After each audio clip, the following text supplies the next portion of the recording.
Hello and welcome from all of us at Common Sense Media to this conversation, Living with Teens and Social Media. I'm Lisa Solomon and I manage the nonprofit's Connected Schools program, which, as many of you know, is a community of more than 100 mostly independent schools who, among other things, make these very important webinars happen. If your school isn't a member and you want to learn more about the program, get in touch. I will put my email in the chat very shortly. Before I introduce our panelists, I just have a few quick housekeeping items. We have read through all of the many thoughtful questions that so many of you have submitted ahead of time, and many have been threaded into the prep for this conversation today. So thanks for that.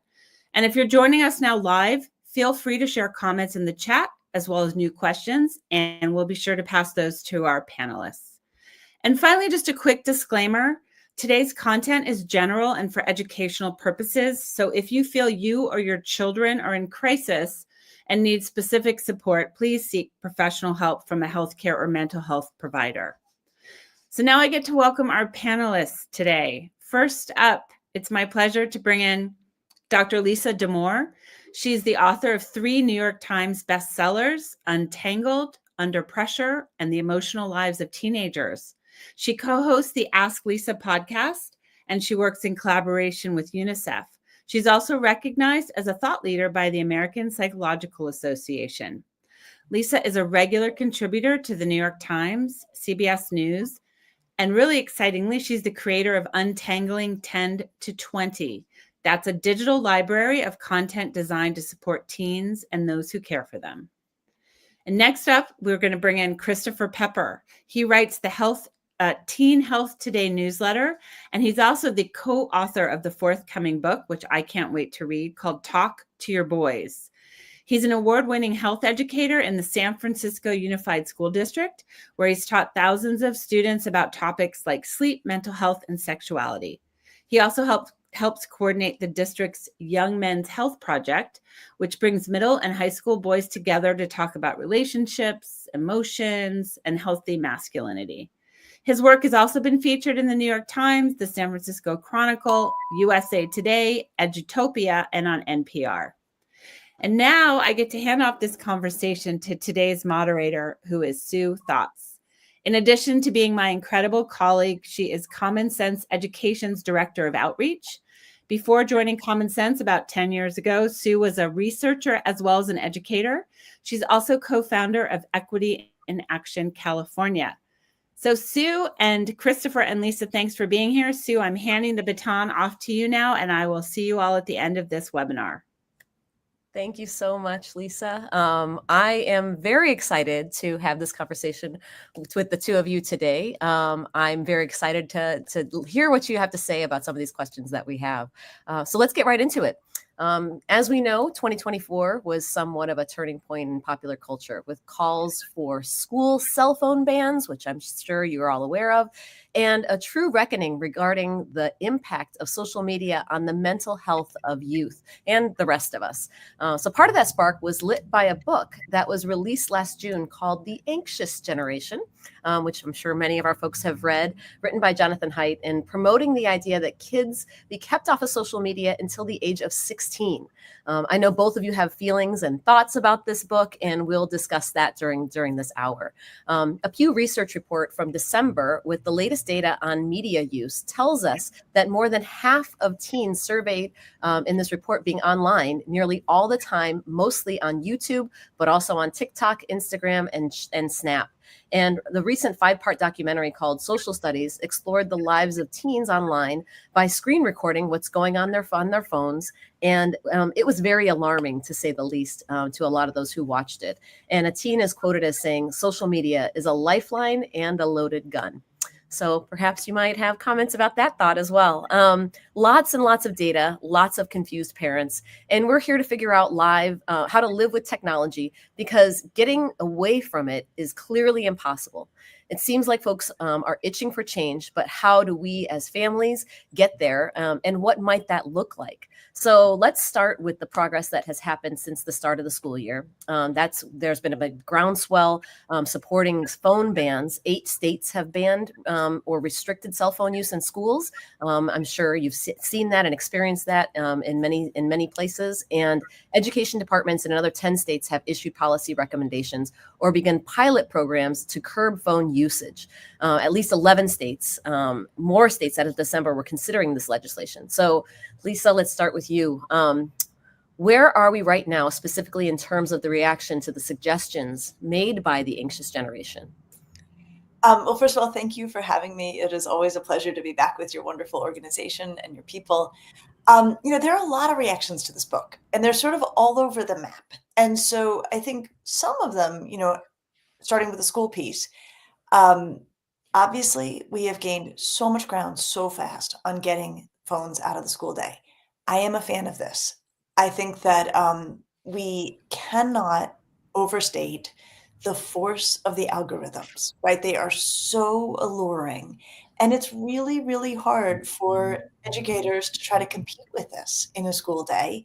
And so to have rules that phones and school don't necessarily, overlap in time, in my experience and what we are seeing, it's really helping kids focus. And one of the nice things I get to visit schools and work with some schools.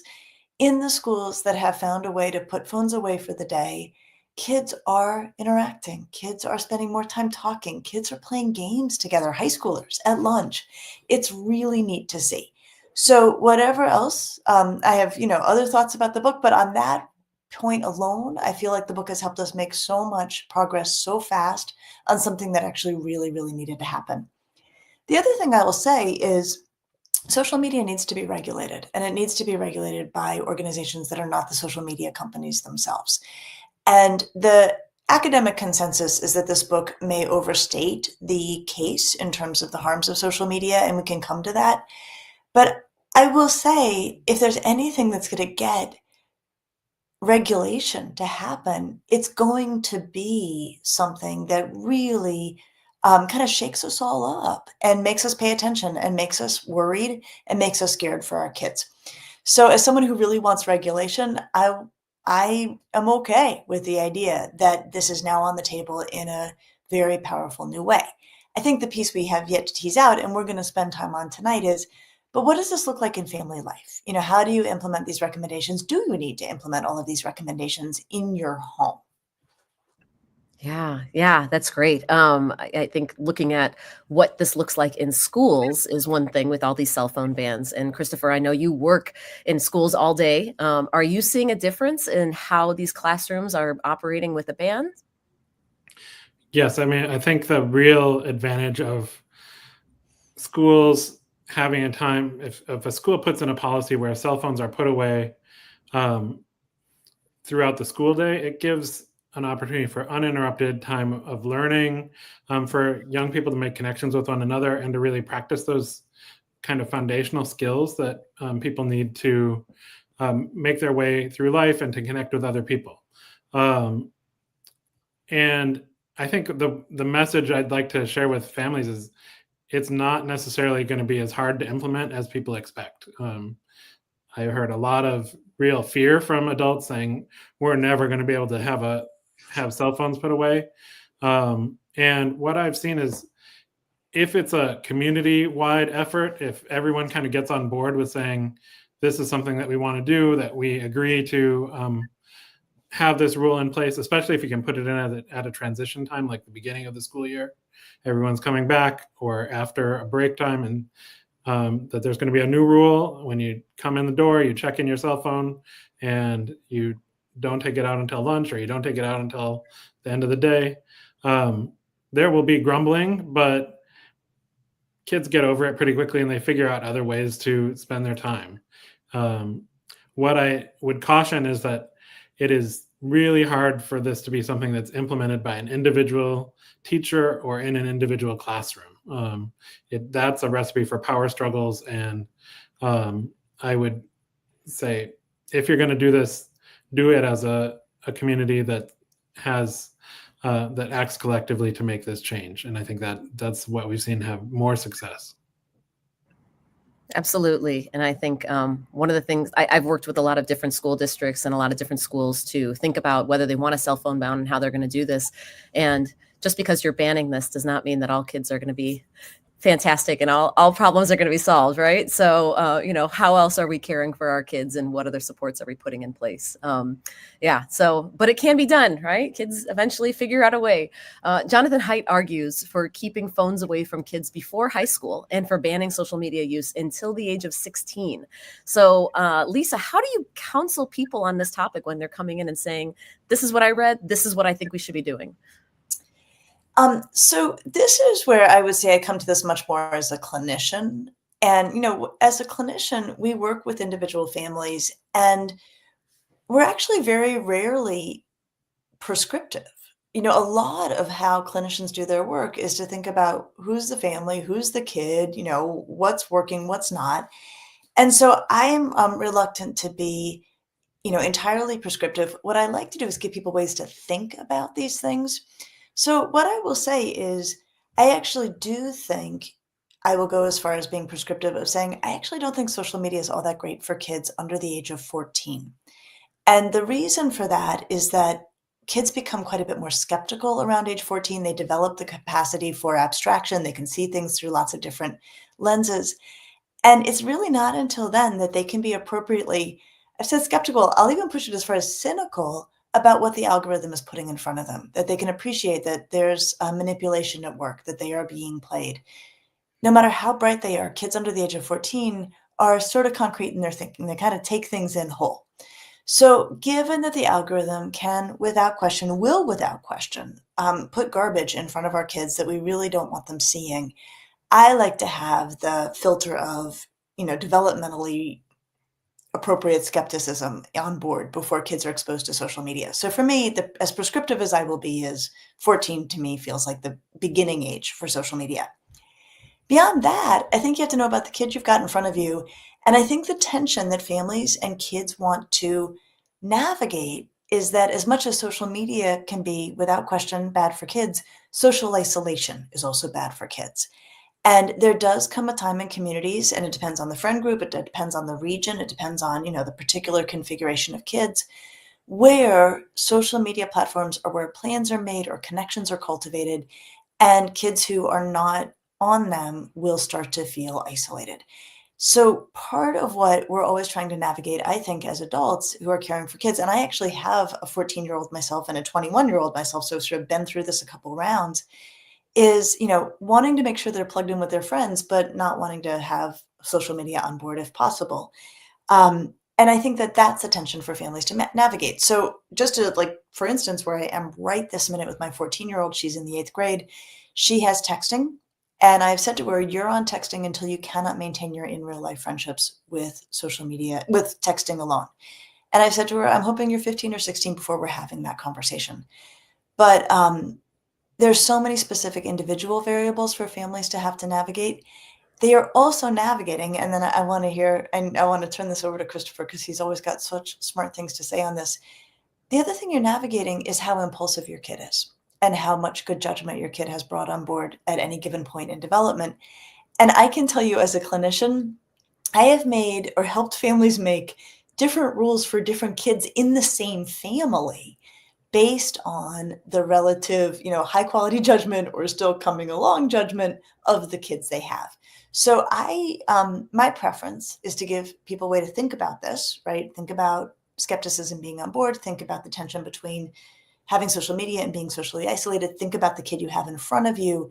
And I really trust that adults, parents can make those decisions themselves with guidance about what are the big factors that they want to be paying attention to. Yeah. Christopher, what do you think of that? What's been your experience? Oh, I love it. I really turn to Lisa as an expert for my own parenting. I have a 15-year-old and a 22-year-old that I'm raising, and both boys. And what I've seen, sometimes I guess I encourage families to think about media a little more broadly than social media that they might use, because often, we saw that YouTube was the most used thing in the survey that you cited. at the beginning of this talk.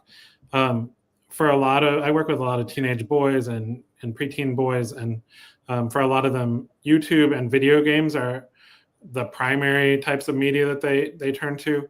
And I think social media works best as the most useful kind of thing when it's an extension of real life. And you see this with gaming sometimes, where kids will hang out at school and be friends, and then they'll go home and they'll play video games together.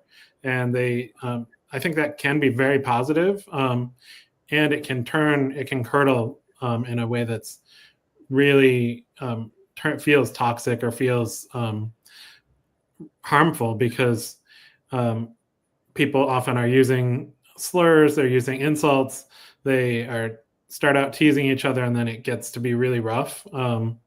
And it's easy to lose track of the fact that the person on the other end of the connection that you're using is a real person.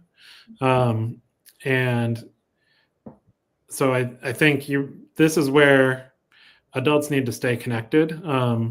Often it feels like, oh, my child's in a different world. They're doing things that I have no interest in, or I don't understand because they're not what I did when I was a kid.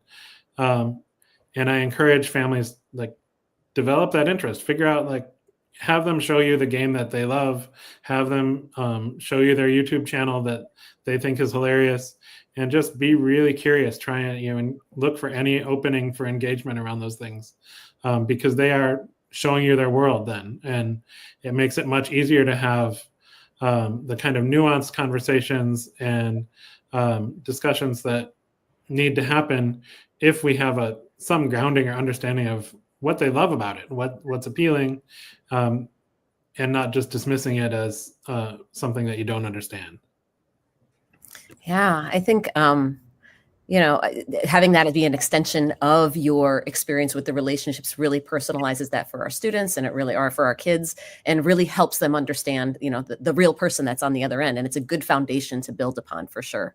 I think, with this anxious generation, that's a center point of a lot of the conversations I have with families nowadays.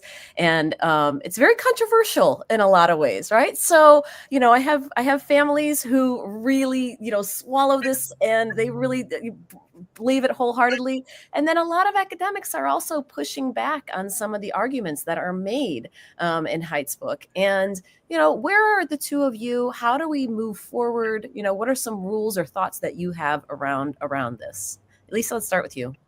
Sure. So let me sort of give my view of the academic debate about this book. So the argument that Jonathan Haidt makes very, thoroughly in this book is to point to a timing, a shared timing of, plummeting mental health in adolescents and the rise of phones. And he makes the case that these are causal and connected. This is where a lot of academics get stuck, because we have a golden rule, which is correlation does not mean causality. You cannot necessarily say that just because two things happen at the same time, that one has caused the other.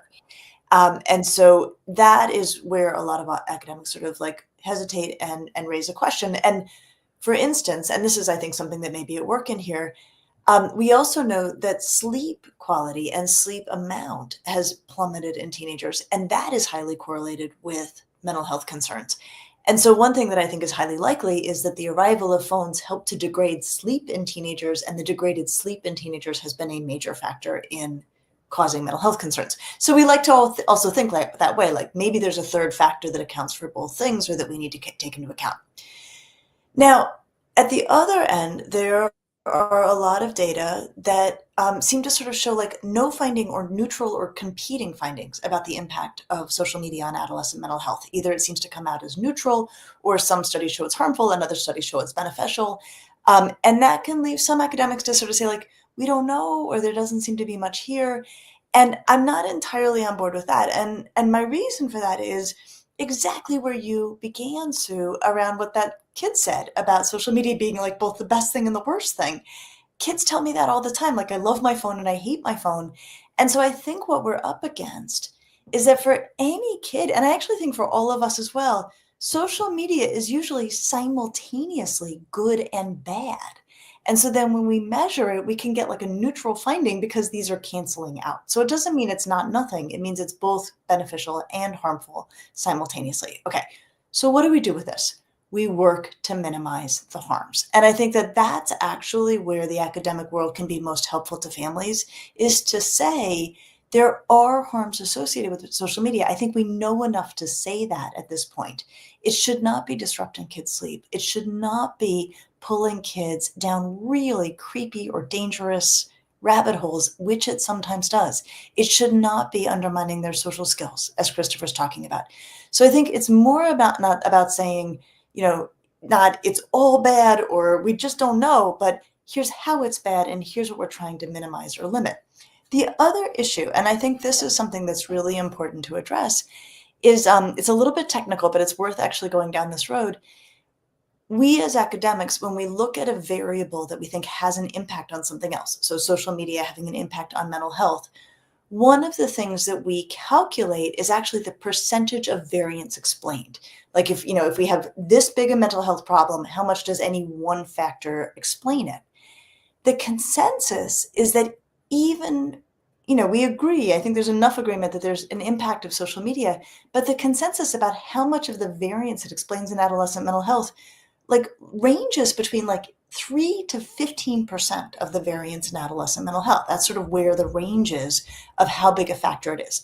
So that's a pretty wide range, the lower end being quite small. But even if we go with the 15%, or even if we bump it to 20%, okay, 20% is not nothing in terms of what's affecting adolescent mental health, but that means there's 80% of other things that also affect adolescent mental health. And one of the things I want us to be really mindful about is this is not the only factor for teenagers. There are other things that we need to be paying attention to.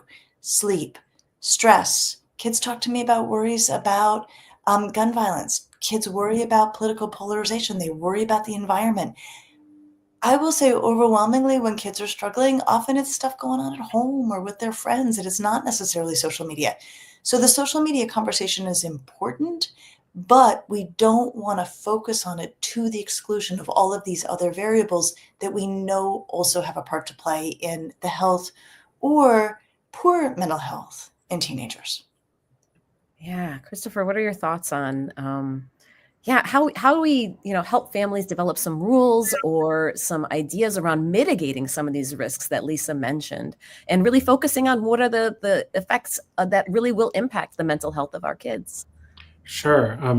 I think a lot of the concerns I have specifically around social media are often around body image and how sort of the comparison young people are trying to find their place in the world and figure out where they fit in and how they compare to other young people or to people that they admire.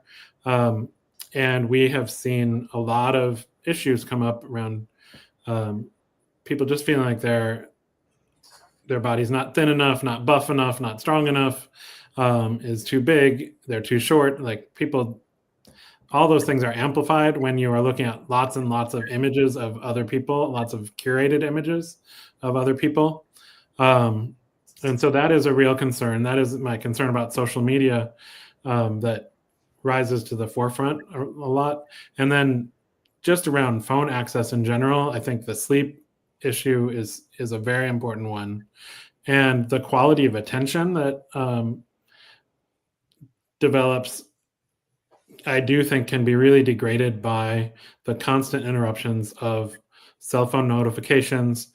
They are really designed almost like a casino in that there's lots of flashing lights, there's lots of ringing bells, there's lots of bright colors, all designed to give people little dopamine hits at a regular interval. And that makes things that require more sustained attention, things like reading a novel, it makes it harder. It makes our brains get out of practice at doing those things. And so I do think trying to protect our attention and let young people have the experience of doing things that last a little bit longer without interruption is a really valuable thing that we should be trying to cultivate. And we know that reading about people who are different than you, for example, or hearing stories about people that are different than you is one of the ways that human beings can really build up empathy and understanding of other folks. In my family, I've lived this experience where I heard the advice, don't put a computer in your kid's bedroom, after I already had a computer in my kid's bedroom that was really important to him, that he had saved up money for, and got this beautiful gaming laptop after working a summer job and saving up all his money. We as a family recognized that it was really interfering with his attention and his sleep, and that computer is no longer in his bedroom. It's in the garage and has more controls over when he can access it. And we actually physically take the power cord out of the computer at the end of the night and put it behind a locked gate, just to really assure that nobody's waking up in the middle of the night and trying to sneak in some extra game time. So I just encourage people, like, take this seriously, and you can provide that guidance, and this is the time to do it, because your child's going to have lots of years of their life where they get to make their own decisions about how they spend their time. This is a time to practice some habits and expose them to some different ways to do things. I think I speak for all of us parents who are listening when we all admire you. When I say that, I admire you for, your ability to take something out of your kid's bedroom that they themselves have purchased. And I'm sure that was kind of a battle at the beginning. And I hope that your kid comes back to you in many years and thanks you for the good things that you're doing for them to make them a better person. So I will thank you for now. Maybe your kid will thank you in the future. But a lot of what you're saying is stuff that I feel like doesn't just apply to teens. This stuff applies to us too, right? Like, this is, about shortening our attention spans and about battling our own willpower when it comes to getting off of social media, or not having a phone next to our bed so that we're not waking up at 3 a.m. and just scrolling just to, kill some time while we're awake or something, right? So a lot of what you're saying is deeply resonant here, right? So, being a teenager itself is just such risky business, right? We know many of us who have been teens, or many of us who know teens, know that it's part of that adolescent mindset and milestone. It's what they're supposed to do. So, how do we help parents think about that time of risk and how to mitigate some of those risks as it relates to social media? Lisa, what's developmentally appropriate? So you are right. It is developmentally appropriate for teens to want to push boundaries, seek out novelty, find thrilling things. It is natural to adolescents. It's probably evolutionarily built into them, right? It helps them push the culture forward. I always think, like, who discovered fire? A teenager discovered fire, right? I mean, like, if we think as far back as time can go. But we want to keep them safe. And what I really think is helpful, and we can come back and dig into this, social media is risky, right? I will not say it is safe. I will not say it is across the board good for kids. And I think what is tricky about social media is that the generation raising kids right now, we did not have it, right? And so it can feel to us a little bit behind a veil. It can feel to us very scary. But what I will say is that the topic of teens and risk is not new. Social media is new. It's a different kind of risk. It's an unfamiliar one. But as someone who's cared for teenagers for 30 years, thinking about risk and keeping them safe is actually my favorite topic, because I think it's the one that matters the most. And there's so much that we know about helping teenagers be careful and be safe that we have learned on talking with kids about drugs, talking with kids about sexual behavior, talking with kids about driving, all of these things. And that actually holds up well in terms of how we approach conversations like risk. I want to hear Christopher's thoughts on this, but before we go back to him, just on the, your kid thanking you later, I will tell you, only as a function of having the job I do, I happened to know when my older daughter, who's now 21, when she first got her a cell phone in middle school, she got a phone that she could text on. I happened to know that I just didn't want any technology in bedrooms. Like, I was able to make that rule only because of what I do. And so she went through middle school and high school in our home without a phone in her room. She has turned out to be a kid who manages her phone really well overnight in college. And she has said that was a good rule. Like, she didn't love the rule while we had it, and she has said in retrospect she thinks it was a really helpful rule, and she has slept well through high school and college.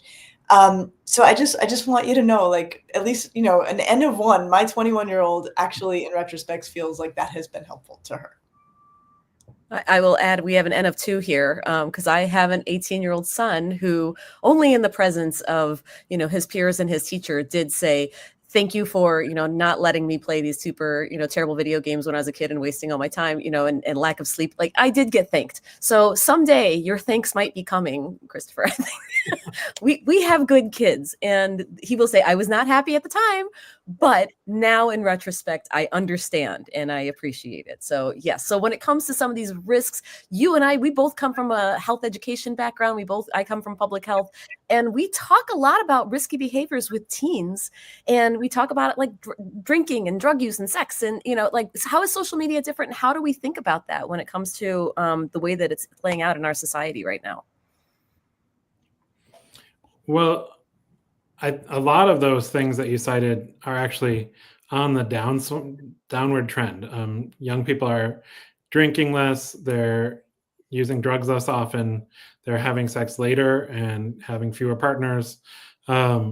So a lot of those things that traditionally parents have worried about, you maybe don't need to worry about quite as intensely or quite as early. But there are when people are connecting online, there can be a whole lot of other things introduced. So it's being aware of, like, who are they talking to? Do they know those people? How are they being treated? How are they treating other people?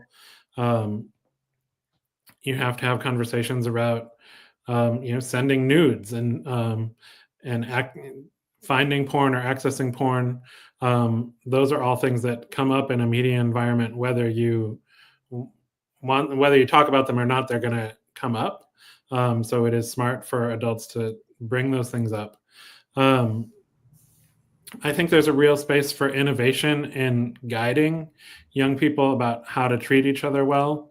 One pilot program that I like a lot is from a Canadian organization called Next Gen Men that works with boys between grades 7 and 9, and hosts them has a Discord server where they host boys for talking about their lives, talking about the games they're playing. It's a basically social media space with some guidance from adults who will jump in if people are treating them poorly, or, you know, that if things are not going well between the participants, they get a little bit of guidance. Parents have to sign their kids up for this group, so parents know that their boys are in it.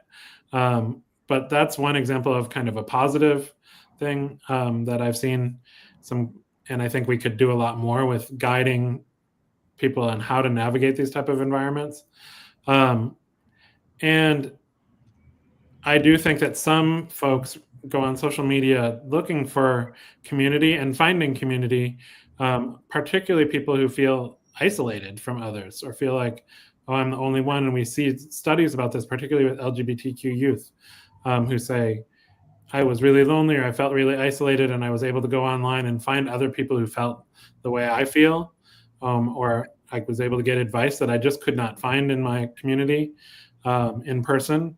And that was valuable. That was, in some cases, that people say that was life-saving. So it is really a balance. It's really something where there are positive benefits and there are real drawbacks, and it is worth discussing and thinking about. And it's really hard to have clear black and white boundaries that fit for all families. Yeah, I think we're, as parents, I have two kids. So I mentioned I have the 18-year-old and I have a 20-year-old, and we as parents, I think, try to prepare ourselves and try to prepare our kids for this world in which they are engaging with others, right? And I know Lisa has this, we try to have the conversations, we try to be transparent. I know Lisa has this idea about social media being thought of like a teenage party, right? So when I think about like your LGBTQ kids who are going into this party and they're finding other kids that are like them, it's wonderful, right? To go to this party and meet other people that are in a positive space and who can help you out.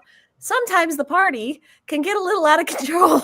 Lisa, what are your thoughts about helping prepare your kids for social media like a party?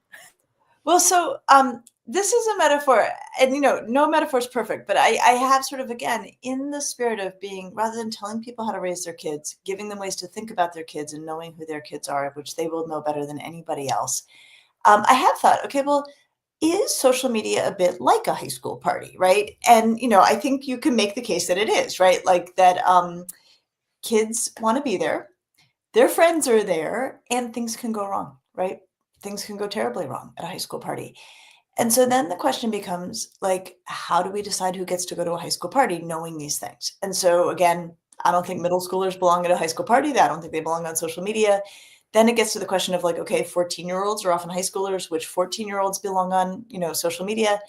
And what I would say is, I think you're looking for a couple of things. You're looking for kids who will not, go for the darkest, weirdest corner of that party, right? Who you can trust to like exercise good judgment as a general rule.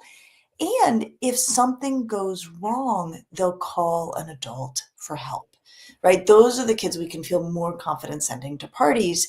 And I think you can make the same case for kids in terms of access to social media, right? If and a lot of parents are raising, your 14-year-old functions basically like a 40-year-old librarian, and they want to get on social media so they can, look at stuff that is very benign or funny or lovely or light. And if they see something that is problematic, they're going to let you know, they're going to flag it. You can feel a lot more confident about letting that kid get online. The flip of it is, there are 17 and 18-year-olds who probably should not be going to high school parties because their judgment is not yet in place and they're not going to call an adult, and who probably should not be online. So I think this is where I'm not a fan of like really hard and fast age limits as kids get older. The other thing, though, I will say, and I think this is important to say, it's fantastic news that we are seeing in terms of like these big risky things in teenagers just dropping. I mean, sex, with, young or with lots of partners, drug exposure, all of those things. The case has been made, I think there's real truth to it, that some of this is probably connected to social media. The kids are not running around hanging out, having sex with each other because they're home on their phones, texting, maybe sexting with each other. And so, so that may be a displacement of activity. I think there's worries a little bit about opportunity cost, right? That part of why kids may be safer and better behaved around things that are really dangerous, like drugs, maybe because they are actually much less social than they used to be. And so, it's one of those things that there's no like magic, wonderful, like this is the fantastic, like everything has its upsides and its downsides. As someone who has cared for teenagers for so long, to have the use of drugs plummet. I mean, addiction is so dangerous and it is often a lifelong battle for people. Like I will take it. I am so glad to see it.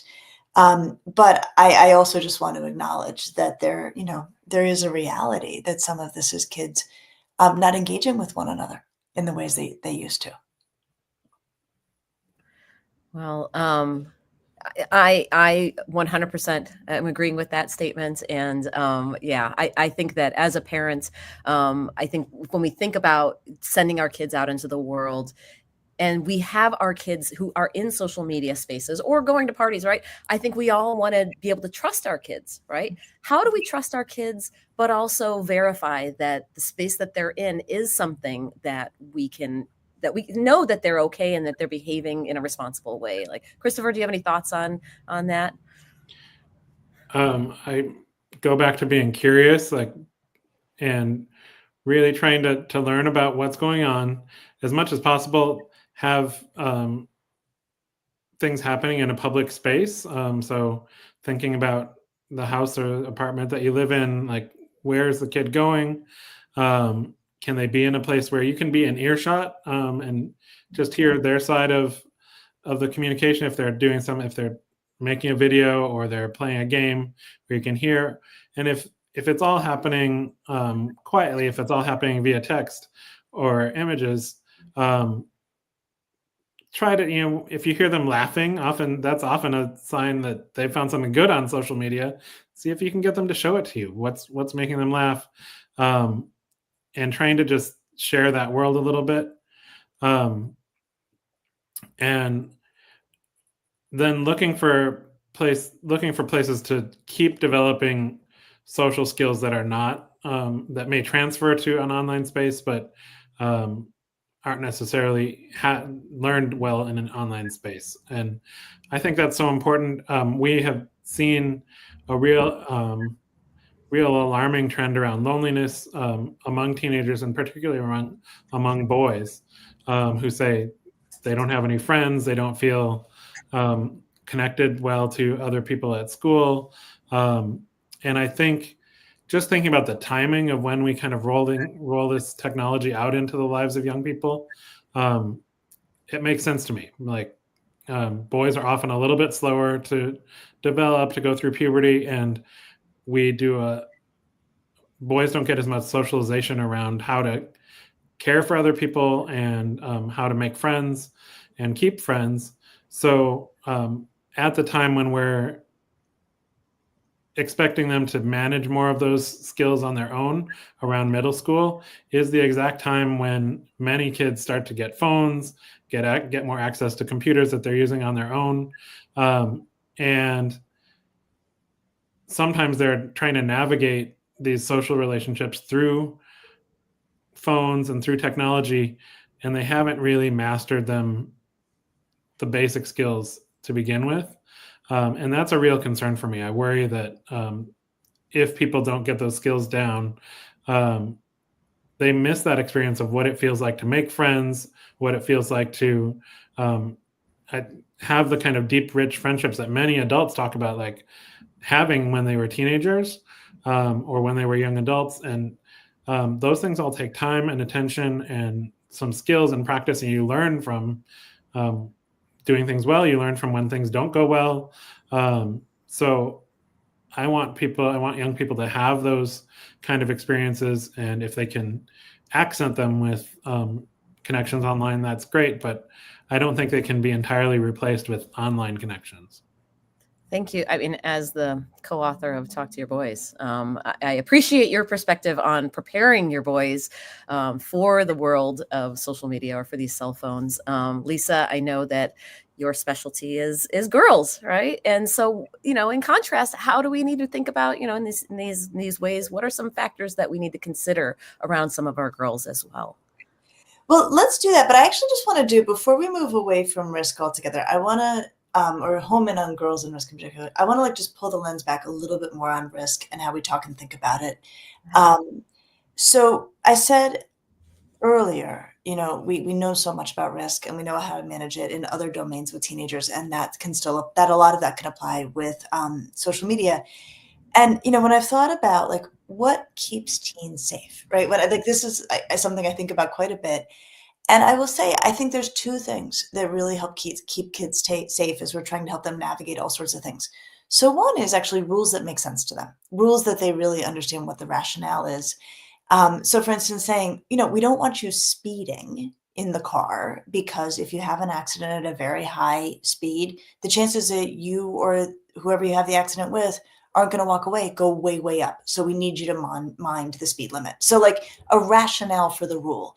Or we don't want you drinking at parties because there are too many variables at the party, and we need you to have your wits about you, because drinking plus something that goes sideways, that can actually end up really badly. So having rules that make sense, that's one guardrail.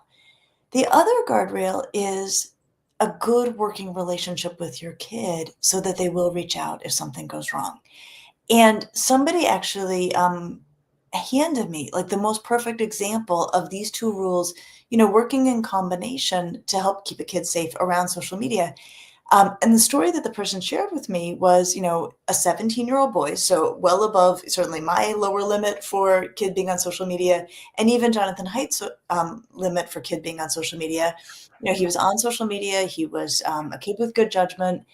But he ended up, as this can happen to any kid, in a situation where he was being exploited for sexual photos. He had been tricked into sending sexual photos and then was being blackmailed. This happens. This happens to kids who, have good judgment and just make a mistake. And the person who was telling me this story was sort of like hand-wringing about, like, and then this happened to this boy. And then the person said, so the kid went to his folks. And I was like, good, right? Like, this is where the story takes a turn. So, they may have had rules that made sense. Like, we don't want you on social media till you're, over 14 or over 16 because you have to have good judgment. Okay, that's a rule that makes sense. Things still go wrong. And the thing that made this story actually not a terrible story is this is a kid who could go to his family. So as we think about keeping kids safe, whether it's at parties, the actual parties, or online, we want to go about it in a way when we make rules, the rules should actually stand up for the kid. They should not be rules that the kid is like, why do I have this rule? It's totally arbitrary. And we want to have a conversation, connections around these things where kids feel like we're actually their partners in their safety, as opposed to, there's the kid, there's social media, and we're, in there trying to stand between the two of them, right? That doesn't actually set up the relationship that we want to have. Okay, so back to then girls and the worries about girls. We do have some gendered concerns about girls and social media. And a lot of it has to do with appearance and body image stuff, though, and I know Christopher agrees, like the body image stuff has become much more prominent in boys than it ever used to be. But we have seen many more cases of eating disorders in recent years. We've seen much more severe cases of eating disorders. And, here's, kind of breaking the rule of like not making causal claims lightly. I feel like social media, I think we can say, is a big factor in this. And to be specific about why, the issue with the algorithm, and this is the thing that makes me most concerned, and I noted it when Christopher said, this is what concerns me. Like, we see all sorts of stuff. So like when I feel like, oh, but I'm concerned about this, and I was interested to hear what you were concerned about. The issue with the algorithm is that it changes kids' norms. And what I mean by that is if a kid of any gender goes searching for like diet, weight loss, before and after photos, and suddenly the algorithm floods their feed, because that's what algorithms do, with tons and tons and tons and tons of images of very fit or very thin kids, it will shift a kid's understanding of what is normal, right? And that thing that makes teenagers is that they are more vulnerable to what they perceive to be the norms. They are more likely to change their behavior because they think, well, that's what everybody else is doing. And so for me, algorithms are like norm machines. And they can make very dangerous norms that we do see changing behavior, and we do see changing health, and sometimes being very, very dangerous. So that's something I worry about quite a bit. Absolutely. As you can see, like some of these concerns are gendered and some of these are general. I think it depends on your kid, but all of us have to deal with things like, changing norms, media literacy, strong communication. Are there any other takeaways, Christopher, that like I'd love to give you an opportunity to just kind of give a couple of salient takeaways for our audience here today? What would you want them to walk away with here today? Well, one thing that I know about teenagers is that they really hate being lied to, and they hate being manipulated. And when young people are using phones or computers, when they're using social media, there are a lot of forces that are vying for their attention. And the companies that make these products spend millions of dollars trying to figure out exactly how to have them stay on their app longer, or wake up in the middle of the night a few times more often, or to check their messages more often. And I think educating young people about how those algorithms work, why companies want their attention, and the kind of tools that they're actually using to capture their attention, I think all of that is smart. And can help build up some critical thinking about what they're seeing online, and maybe some pressure to say yes when you say it's time to take a break, and do some other things. I think that kind of media literacy about exactly what's happening when they pick up their phone and they're looking at things online is important. Yeah. Yeah. Lisa, what about you? Do you have any takeaways that you want people to walk away with here today? Yeah, I think for me, the big takeaway is like just go really slow with giving your kid tech, and see how they do, right? This is just parenting 101. We give them a little bit, we see what happens. If it goes badly, we take it away. If it goes great, we can give them more. Um, I know that Jonathan Haidt recommends flip phones under the age of 14. I think most teenagers will not accept a flip phone. I think they would really rather, eat ground glass than walk around with a flip phone. But I do think a lot of teenagers will accept a smartphone that has been dumbed way down. This is something I have done in my own family. So both of my daughters started out with a smartphone, an old iPhone of mine, with no browser on it, no social media apps, and no ability to add those things without our permission. So they basically had a texting machine that also let them take photos and listen to music. And so I think that's a great place to start for a lot of kids, and then see how they do. Right? If they can use text to stay in touch with their friends, fantastic. That, as I said, I'm trying to delay with my kid using that. Also, early days, watch how they do with texting, right? If your kid texts like a, middle-aged person and, is very boring, you have my permission to stop monitoring it that closely. If your kid gets caught up in the meanest text thread ever, they are skywriting that they are not ready for social media. So again, you can kind of go slow. And I am just the world's biggest fan of the no tech in bedroom rule. I feel like it solves so many problems at once. And if we're going to have a conversation about adolescent mental health, truly, truly, it is about sleep. Sleep is such a major factor for teenagers, and we know that having tech in bedrooms undermines sleep. Absolutely. So I think, going slow and taking the tech out of bedrooms and teaching kids about the way social media works and about media literacy, that's your 1, 2, 3. I know Christopher does this every single day, and the folks in classrooms are often doing a lot of this work of teaching the media literacy. Thank you, teachers, and thank you, parents, for doing all this good work of trying to take care of our kids and give them the education they need to be successful and remain safe on social media. So we have some audience questions that I would like to pull out here in our last few minutes.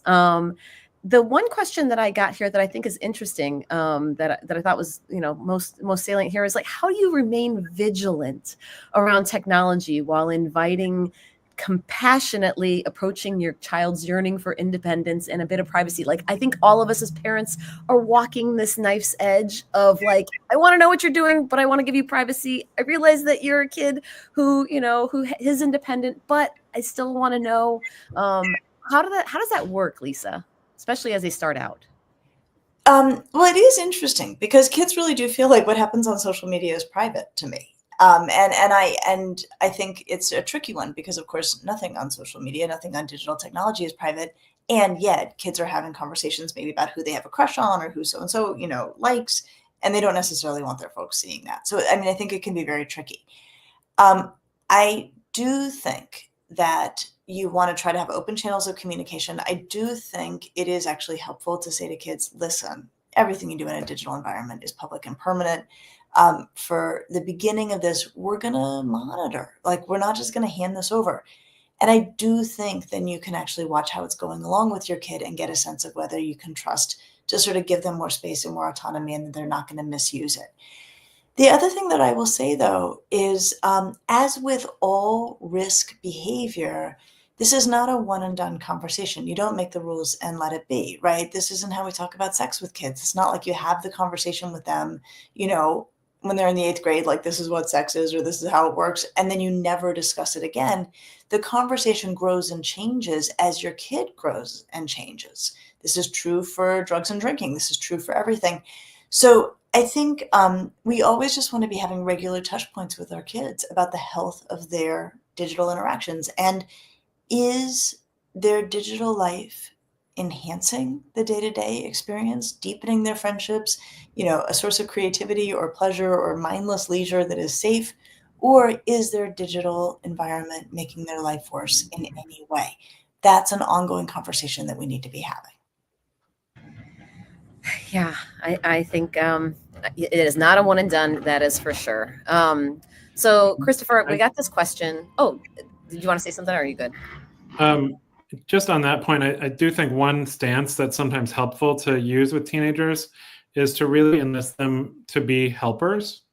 A lot of teenagers like to feel useful, and often when the social media is kind of moving a little bit more into a realm where it's a little more private, where they're seeing things that you're not seeing, they can be the eyes and ears that help someone in their social circle who's struggling.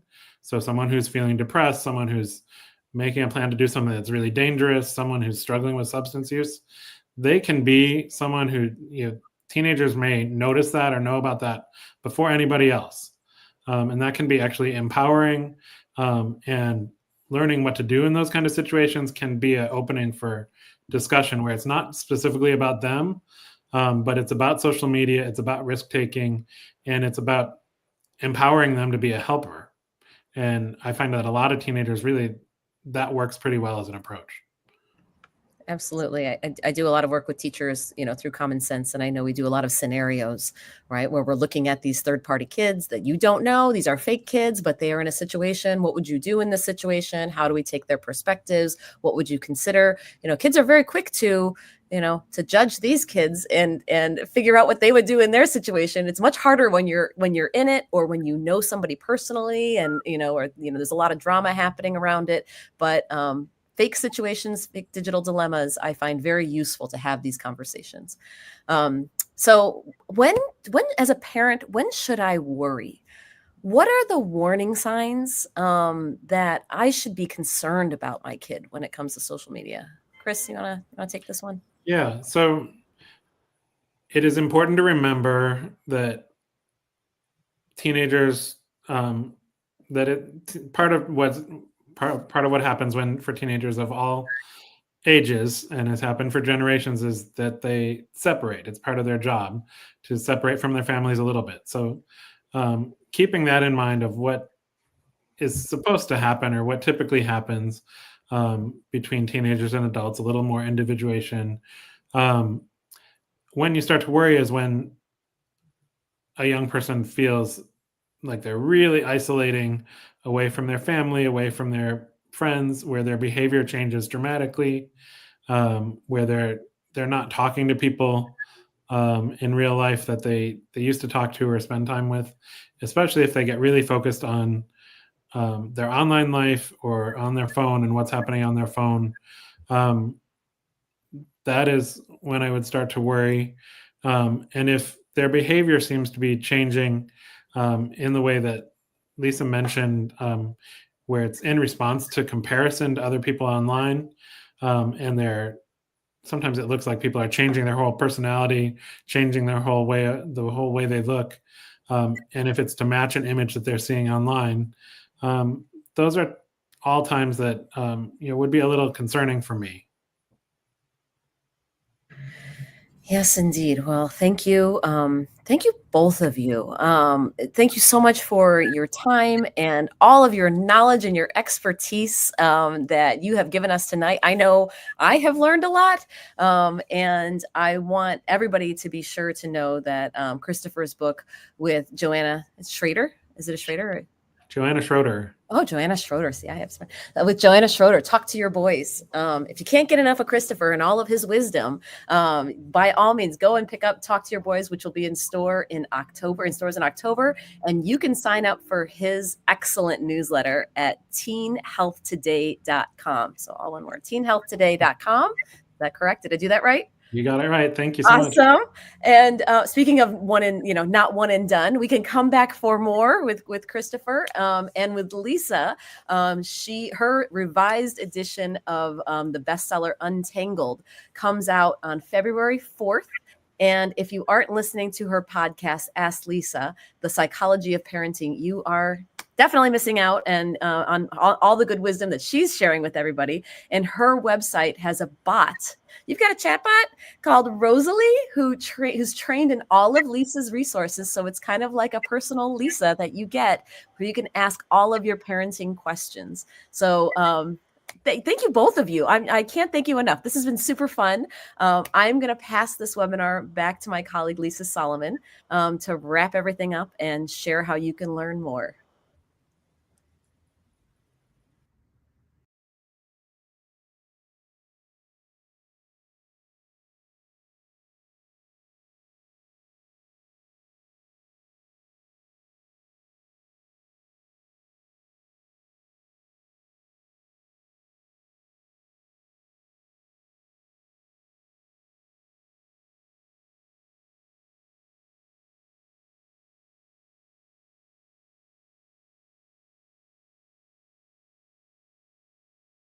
Common Sense is your family's go-to source for ratings and reviews for everything including movies, games, books, and more. We're also here to support parents and caregivers with guidance on key topics such as screen time, online safety, and social media. Educators can find lesson plans and classroom tech tools. And you can learn about the important advocacy work we do to make tech safer for all kids and families. If you want access to some of our resources on the go, download our app from the App Store or Google Play. This puts our vast library of ratings and reviews right at your fingertips, wherever you are. Stay connected and informed by signing up for our free newsletters, offering everything from movie night inspiration and parenting tips to updates on how you can help us improve the digital world for kids everywhere. Sign up at commonsensemedia.org/newsletters. Supporting Common Sense means you're backing a nonprofit mission dedicated to helping families and educators thrive in a world of media and technology. Thanks for being a part of this important conversation. Don't forget to hit the subscribe button for more engaging discussions in the future.